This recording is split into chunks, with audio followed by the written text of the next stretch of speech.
Hey there, I'm Ben. I'm Tina. She's the director for UF Health Arts and Medicine. He's our development officer. So as the fundraiser, my job is to tell the story of arts and medicine to people of means, see how they react, and invite them to come be philanthropic heroes. Working closely with Tina and Jill Sonke, her collaborator, who heads the academic and research enterprise of arts and medicine, we recently cultivated a new prospect, closed a major gift, and established what we think will be an important donor relationship in the years to come. But you have probably already heard a story like that. So instead, we're going to turn the camera around and give a talk that's just as much about our relationship as it is about a successful donor cultivation. And a little word of warning here, this is a good guy, bad guy situation. That's right. This is a talk about how we would have missed out on a major gift opportunity if I, the noble development officer, hadn't convinced Tina and Jill, a pair of skeptical practitioners, that a prospect was worth their personal attention. So as Mike was saying, the Arts and Medicine program here at UF and UF Health has been around for 30 years, and we are a national leader in the delivery of arts-based programs in a hospital. What you may not know is we've spent the last 5 years getting ready for what comes next for us. What we're going to do is we're going to take what we know from hospital-based programs and move it out into our community. From there, we'll use the research from this work and demonstrate the benefits of arts on health at a population level. And since we go big here at UF, from there, we will give rise to a national model of practice that will be called Arts and Public Health. It will blend the arts with public health practice. For the moment, just keep in mind that there are three big components to that story. And those are three big components that were meant to happen right here in Gainesville and not some other Florida community. He's foreshadowing, by the way. So before ever meeting with the prospect, Tina and Jill and I sat down and we talked about how to turn those three major elements into a single compelling vision. They would educate me on what it is they were trying to achieve and what they would need to get there. And obviously, this is really important to me. But I like to think it was important for them as well, because if you have ever tried to explain to a child why the sky is blue, or what makes the car go, or why do grown-ups like one, then you know that even when you have a big picture understanding of something, you may not always know how all the different components fit together. That's right. So, all right. So very briefly, here's what we're going to try and accomplish. We're going to try and see how large entities like a hospital system, a city government, and a big public university can work together to supercharge a community of artists so that the delivery of the arts will impact the wellness of an entire community. From there, we take that research and we demonstrate how if we as a society would simply recognize that arts participation works for us the same way that healthy diet and exercise work, we have enormous cost savings across us as a society. Tina and Jill, they had a vision, they had the expertise, they even had the building blocks for the next 5 years. But they hadn't fully articulated the why behind each of those building blocks. Yeah, we knew that we needed investment in artists in the hospital. And we knew we needed to take those artists and embed them in the research that our faculty was doing. But what we hadn't really figured out how to do was describe how that investment would not only advance patient care, but would take that research into a transformative level. Once we knew we could do that, we could articulate that, then we could position those artists as not only caregivers, but as change makers. And this was not an immediate process. There were multiple conversations between Tina and Jill and I as we came up with that unified narrative.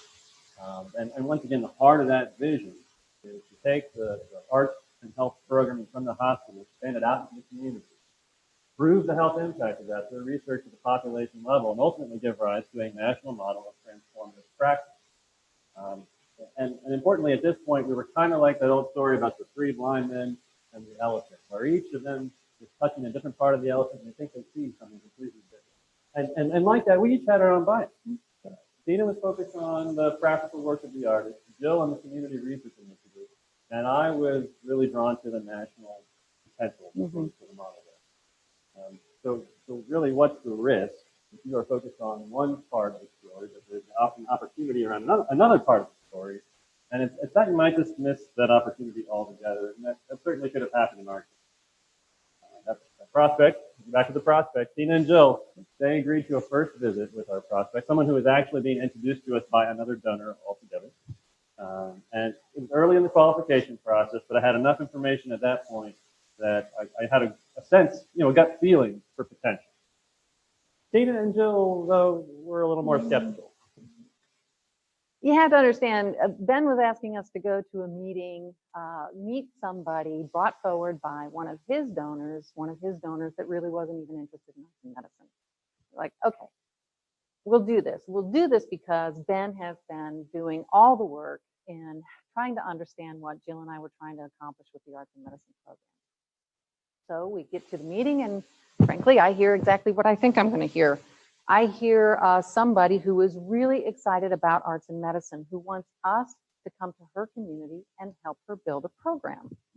All right, we're a global leader. We do this kind of thing. We can tell you how to build a program. Go ahead and go do it.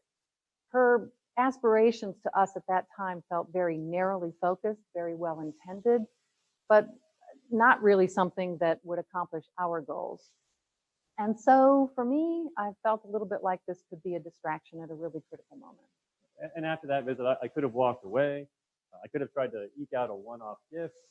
But I had been listening to that conversation, and I heard a lot of enthusiasm, and I really had a growing sense of the potential. So I did what any good development officer does, and I got the next visit.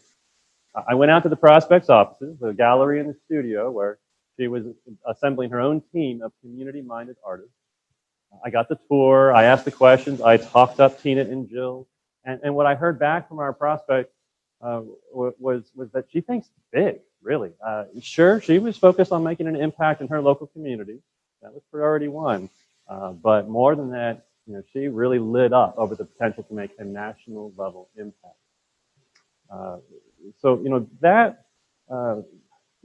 More than that, right? She was savvy. It's not that what she wanted to achieve, but she knew that to get there, we were going to need people to invest in our programs, our faculty, and our artists. That was a spark that I knew could drive a major gift conversation for the team, and that's why I asked Tina and Jill to stick with the conversation, even though they still had their doubts. And specifically, I asked them to come for another visit so that they could get the tour and they could ask the questions and see for themselves. So we were listening to what Ben was saying after he had been talking to this prospect, and it was clear he was seeing something that we weren't. So we agreed to go along on the visit, and we agreed to listen, but we knew we needed to ask some really penetrating questions. We need to get really clear about what we needed in a partnership if we were to move forward. Yeah, that's right. We went to that meeting with the concept paper. We had the philanthropic needs, the dollar amounts, and honestly, the first part of the visit went really well. We heard the prospect say a lot of the things that we needed to hear.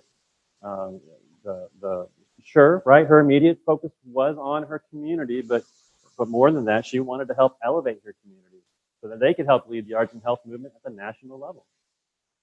And that was a pretty exciting conversation, I'm not going to lie. But talk is cheap. And it wasn't really until the second part of that conversation that things started to come together for me. She took us on a tour. She took us around to her gallery. She showed us all the places that she was putting together.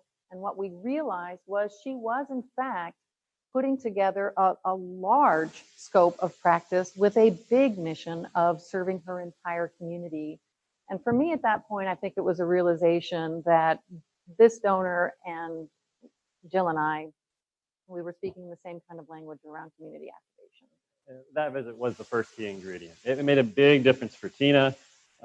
Jill was starting to see the potential, but she still had her doubts. And that's because her key concerns still remain.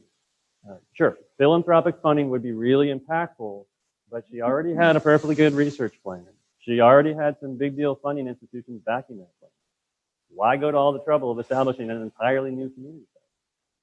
And that thinking was still a hurdle for us when we sat down to lunch with the donor many months later with them. And over the course of that lunch, they started to change. The research became the focus of the conversation. And it really was a conversation. It wasn't a lecture. It wasn't a sales pitch. And our prospect was grappling with those research concepts. She was bringing her own perspective. Mm-hmm. It was a perspective informed by her own community, of course.